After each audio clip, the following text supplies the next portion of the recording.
आज की इस वीडियो में मैं आपको बताऊंगी कि अगर आपकी प्रेगनेंसी चल रही है तो सेहतमंद हमल की कौन सी अलामात हैं जो आपको देखनी चाहिए और ये कंफर्म होना चाहिए कि आपकी प्रेगनेंसी बिल्कुल स्मूथली आगे चल रही है। तो अगर आप ये अलामात अपने अंदर देखें तो इट्स मीन कि आपकी प्रेगनेंसी नॉर्मल है, हेल्दी है। लेकिन अगर ये अलामात मिस्ड हैं तो फिर आपको ये कॉज ऑफ कंसर्न है।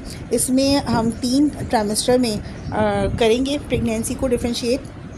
पहले जो ट्राइमेस्टर होता है, पहला, दूसरा, तीसरा महीना, इसमें जो पहली अलामत है वो है कि अगर आपको नौसिया या वॉमिट फ़ील होती है तो ये एक हेल्दी प्रेगनेंसी की अलामत है। ये देखा गया है कि जिन औरतों को दौरान हमल वॉमिट लगी हुई होती हैं उनके बच्चे निस्बतन ज़्यादा बेहतर ग्रो करते हैं, और जिन औरतों को वॉमिट फ़ील नहीं होती इट्स कम्प्लीटली नॉर्मल, लेकिन कहीं ना कहीं कोई कॉम्प्लिकेशन हो सकती है उन्हें।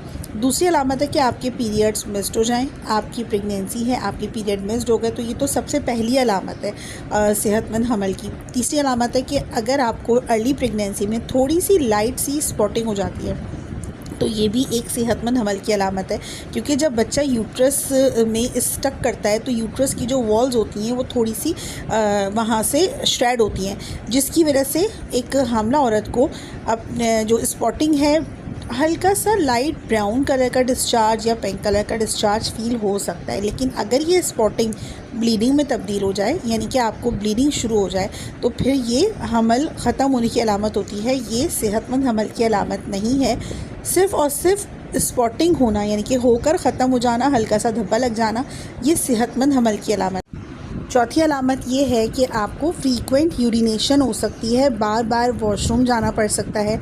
इवन कि आपको बार बार यूरिन जो है वो पास इतना नहीं होगा, लेकिन थोड़ा यूरिन भी होगा तो वो आपसे होल्ड नहीं हो पाएगा। तो ये एक सेहतमंद हमल की अलामत है, क्योंकि आपके ब्लैडर पर प्रेशर पड़ रहा है, जिसकी वजह से जो ग्रोइंग यूट्रस है वो ब्लैडर पे प्रेशर दे रहा है, जिसकी वजह से आपको थोड़ा सा यूरिन भी ज़्यादा महसूस होगा और आपको वॉशरूम जाना पड़ सकता है। पाँचवीं अलामत यह है कि आपको नॉर्मल से ज़्यादा थकान महसूस होगी, टायर्डनेस फीलिंग होगी और आपको नींद बहुत आएगी, क्योंकि आपके जिस्म में अगर प्रोजेस्टेरॉन नाम का जो हार्मोन है जो दौरान हमल बढ़ता है, और अर्ली प्रेगनेंसी में ये हार्मोन बहुत पीक पर होता है, तो प्रोजेस्टेरॉन नाम का जो हार्मोन है ये आपको नींद लाता है, थकावट का एहसास देता है। तो अगर ये आपको फ़ील होता है तो इट्स मीन कि आप एक सेहतमंद हमल की जर्नी में हैं, हेल्दी प्रेगनेंसी की जर्नी में।